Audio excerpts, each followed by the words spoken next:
You may not recognize their faces, but you've definitely heard their voices.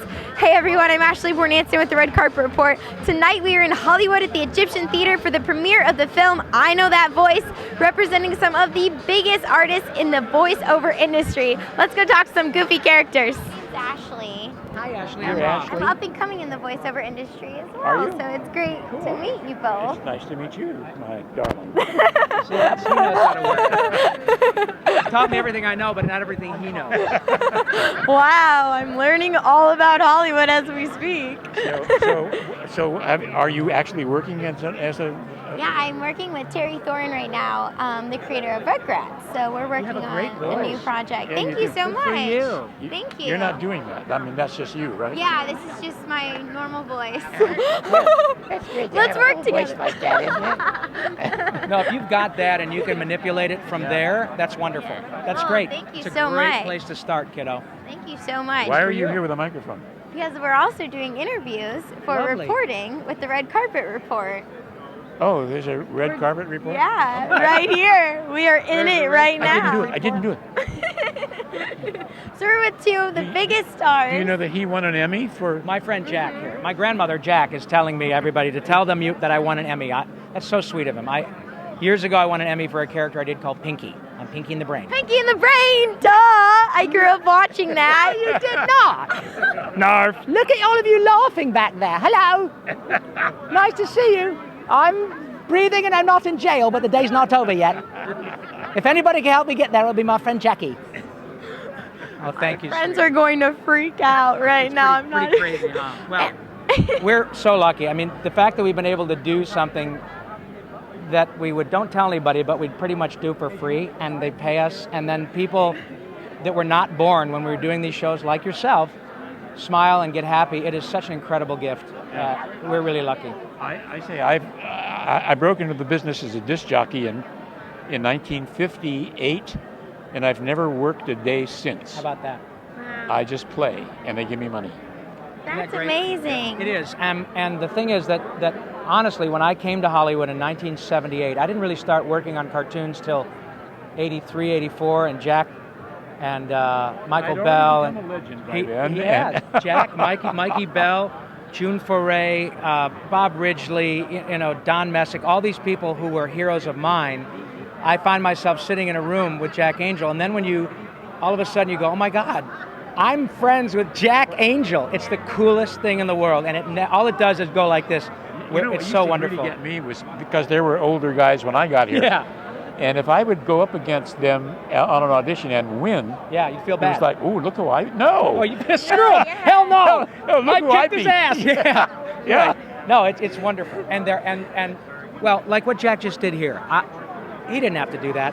These actors are, to come and say, this guy won an Emmy, these actors are the most unpretentious, inarrogant folks with whom I've ever worked. And the word a lot of times is generous. Huge. If I know that he does a particular voice and that's what they're looking for, and I can't do it, yeah, I will say, well, Rob does that. Wow. Sure, it happens all the time. We'll get work. Frank Welker, will say, Welker, he's the best. And Welker does everything. yeah, but he'll say, I'm really not. If you want somebody that sings, you might want to get Jess Harnell or, Who's here and tonight. we get. We're all friends. We're all friends, and there's certainly a friendly competition, and everybody wants to work. But it's not about, respectfully, how big your boobs are, how big your muscles are, how tall you are. It's about, your boobs are, although he's really... I thought that's how you broke out. It's a very healthy A- cup. But they're healthy. But the thing is that, though, it really is about what you bring to the party. And I was a Ninja Turtle 25 years ago, and now I'm a Ninja Turtle again. So clearly, it's not about your age. And the fact that you can do this job essentially till they put you in the ground is the greatest thing in the world. Yeah. It's amazing. So we're very lucky. My brother grew up loving Ninja Turtles. Could you do Donatello for us? Yes, I can, because Donnie now talks like this. And I got to tell you, he has an enormous crush on April O'Neil. It is an unrequited interspecies romance, which is probably a felony, but it's cartoons, who cares? And I want to tell you, if you were on the show, I would tell April to hit the road, because you're pretty hot. And I mean that with all my little turtly goodness. Oh my gosh, I'm so excited for him to see it. Did you hear about the snail that climbed up on the back of a turtle and yelled, "Wee"? Yeah. Jack's here through Saturday. If you're drinking, don't drive it. If you're driving, use a car. You also did Papa Smurf. Yes, I did. Well, Jonathan Winters was not up to it a couple of times, and I did a toothbrush as Papa Smurf. Did you really? Yeah, it's on the market right now. If you can No find way! It. Yeah, it teaches kids to brush for 2 minutes. I said, oh, you're Smurfy good. Yeah, keep it up. Okay, turn the brush over and brush the inside of your, Good for you. Yeah. Listen, the check clears. We're all like, oh, sure, I'll do it. Yeah. Acting, schmacting. Yeah. Now, how did you both start? How did you first break into the industry? Well, I You're was a radio guy. I was a disc jockey for 18 years, and I used to tell jokes and do silly voices and stuff like that, and I got fired a lot.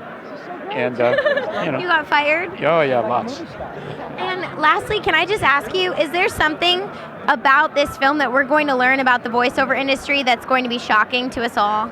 Shocking? I think what'll be most shocking is what happens to people when they find out what we do for a living. It's shocking that more people don't already know that, like June is here.